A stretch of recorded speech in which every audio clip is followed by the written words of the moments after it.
नमस्कार दोस्तों, हम खड़े हैं राजीव भवन और राजीव भवन मथुरा का जो है यहाँ पर लगभग प्रशासनिक अधिकारी सभी बैठते हैं और मथुरा की ये समझ लीजिए प्रशासनिक हृदय स्थली है यह।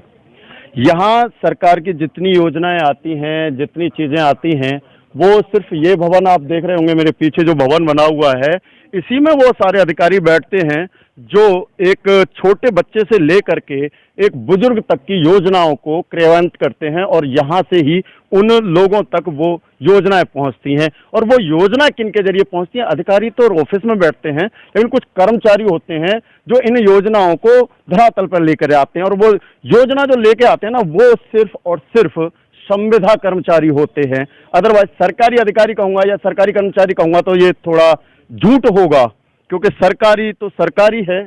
फिर वही आ गई कि सरकारी का शब्द आते ही एक थोड़ा गड़बड़ हो जाती है कहानी। यहाँ संविदा कर्मी है ये, और ये इनकी जो एनजीओ है उनका नाम है NRLM, ठीक है ना? दीनदयाल क्या है? हाँ जी, ये बताएंगे सर, क्या नाम है?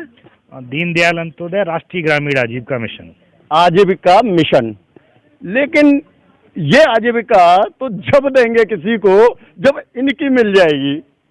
आपको पता है, एक सरकारी कर्मचारी जब ड्यूटी ज्वाइन करता है तो मिनिमम आज की डेट में जाने कितनी तनख्वाह होती है, और तनख्वाह स्टार्ट करूंगा ना तो ताज्जुब हो जाएगा। लेकिन वहीं पर संविदा पर छोटी सी एक अमाउंट दी जाती है और उस पर इस तरह से लोगों को रखा जाता है। इससे एक बहुत बढ़िया काम हो जाता है सरकार का कि कहती है हमने तो रोजगार दे दिया साहब, हमने रोजगार दे दिया, ये बैठाल दिए रोजगार देकर। जहां 50,000 रुपए एक सरकारी कर्मचारी को देना पड़ेगा, वहीं 15,000 20,000 में बधुआ मजदूर मिल जाता है बढ़िया वाला। और जब बढ़िया मजदूर मिल जाएगा तो सरकारी क्यों रखेंगे? और उसके बाद आज ये इन्होंने अनिश्चितकालीन हड़ताल और बहिष्कार कार्य कर रखा है। कार्य बहिष्कार है, इसमें जनता का भी नुकसान है, सरकार का भी है, लेकिन कहीं ना कहीं इनका शोषण भी है, और शोषण हमेशा संविदा कर्मचारियों का ही हुआ है। यहाँ जिलाध्यक्ष जी कौन है साहब? सर, आपका शुभ नाम जानूंगा। विनीत चौधरी। क्या समस्या है जो आप कार्य बहिष्कार और हड़ताल करके बैठे हैं? जैसा आपने कहा, बिल्कुल सही कहा कि सरकारी शब्द आते ही अपने आप को जो है सुनिश्चित मान लिया जाता है कि अब हमें किसी तरह की चीज़ों की आवश्यकता नहीं है, और उन्हें इतना एक अमाउंट मिलता है कि वो अपना अच्छे से सब कुछ गुजारा कर लेते हैं। लेकिन संविदा कर्मियों को आपको पता ही है कि एक बहुत मिनिमम बेस दिया जाता है कार्य करने के लिए, और उसमें भी इस तरह की सोच के लोग साथ में होते हैं कि अगर किसी को कोई लाभ दिया भी जाना हो तो उस पर अपना कुंडली मार के बैठ जाओ कि उसको कहीं साइन करने का भी उसको पैसा चाहिए। तो ऐसे ही हमारी कुछ मांगे हैं, जिसमें हमारी 2 मांगे प्रमुख हैं, जिसमें एक वेतन वृद्धि का मामला है जो 2015 से लंबित है। गवर्निंग बॉडी में पास है, शासन से अनुमति है, सब कुछ है, लेकिन उसके बाद भी उसको लागू करना है तो लागू करने में भी ढिलाई है। पता नहीं क्यों उन पर जोर पड़ रहा है कि उसे लागू ना किया जाए। उसके अलावा जो चयनित हैं सभी लोग वो बहुत बहुत दूर हैं, यानी कोई 1000 किलोमीटर पर नियुक्त है, कोई 1200 पे है, कोई 800 पे है। तो हम लोगों की प्रमुख मांग में ये भी है कि उनका ट्रांसफ़र किया जाए नज़दीकी जनपद में, ताकि उनका पारिवारिक रूप से भी वो अपना ठीक से रह सकें और अपना काम भी कर सकें। तो हमारी 2 प्रमुख मांगे हैं, जिनमें पहला वेतन वृद्धि है 7%, जो 2015 से लागू है, लेकिन उसे रोक रखा है मनमर्जी तरीके से, उसे लागू किया जाए। और दूसरा हमारा ट्रांसफ़र पॉलिसी है कि हमारा जो भी साथी जो जनपद गृह जनपद के हैं उसके आसपास उनका ट्रांसफ़र कर दिया जाए। ये 2 प्रमुख मांगे हैं हमारी। खाली इन 2 मांगों को लेकर आज आप हड़ताल पर, वैसे सिर्फ एक मथुरा में ही है या प्रदेश लेवल पर है? ये हम लोगों की प्रदेश व्यापी हड़ताल है जो 12 तारीख से स्टार्ट की गई है, और जब तक चलेगी जब तक हमारी ये 2 प्रमुख मांगे मान्य नहीं हो जाती हैं शासन से। अब आ जाइए, ये मांगे रुकी आखिर कहाँ?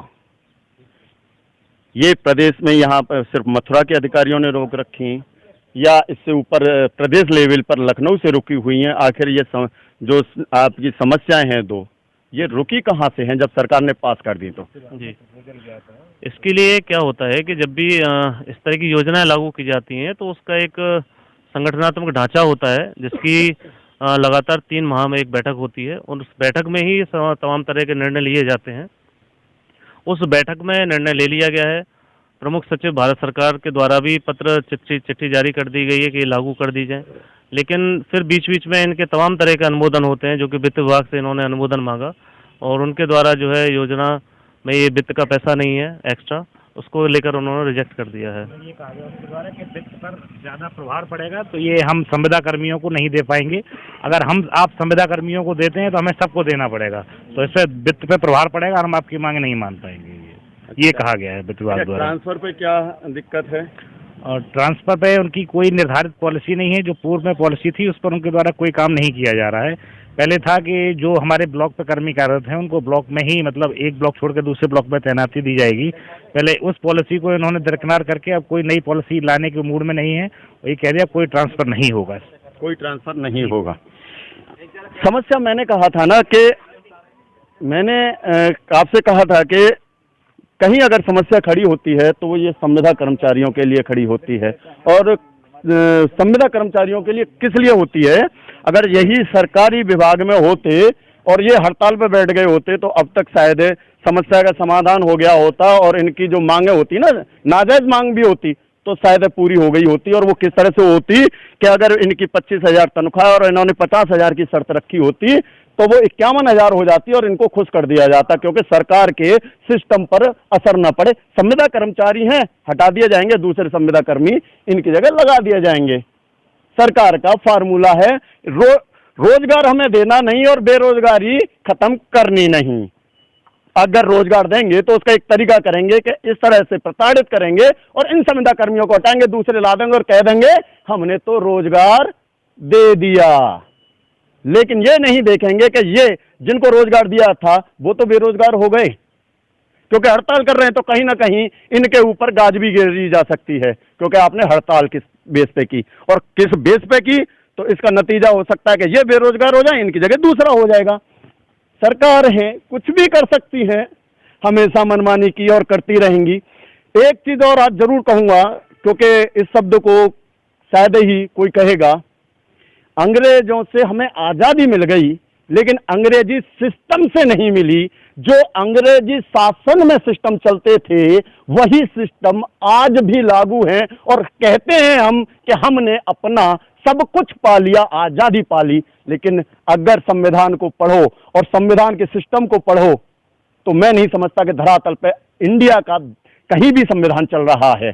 अगर संविधान चल रहा है तो इनका हक कहाँ है और जो इनसे जुड़े हुए हैं लोग उनका हक कहाँ है? हक जब भी माना जाता है, संविधान का नियम तभी माना जाता है जब हर इंसान को उसका हक मिले, चाहे वो किसी भी पद पर क्यों ना हो। लेकिन यहाँ तो अधिकारियों को अपने कार्यों से फुर्सत नहीं है और संविदा कर्मचारी हड़ताल पर हैं। कार्य होंगे कैसे, किस तरह से लोगों को वो होंगी, और अधिकारी शायद इनसे मिल के गए होंगे और मिलके गए होंगे तो आश्वासन दे दिया होगा और इसके सिवाय कुछ होना नहीं है। 10 दिन, 15 दिन, 20 दिन काम ठप रहेंगे, जनता परेशान होती रहेगी, अधिकारी अपना आराम करते रहेंगे और सरकार है ठीकरा फोड़ देंगी कि साहब हड़ताल पे थे इसलिए काम नहीं हो पाए, अगले बजट में हम इन कामों को कर देंगे। इसी के साथ जय हिंद, जय भारत, मेरा देश महान, 100 में 99 बेईमान, फिर भी मेरा देश महान। राधे श्याम।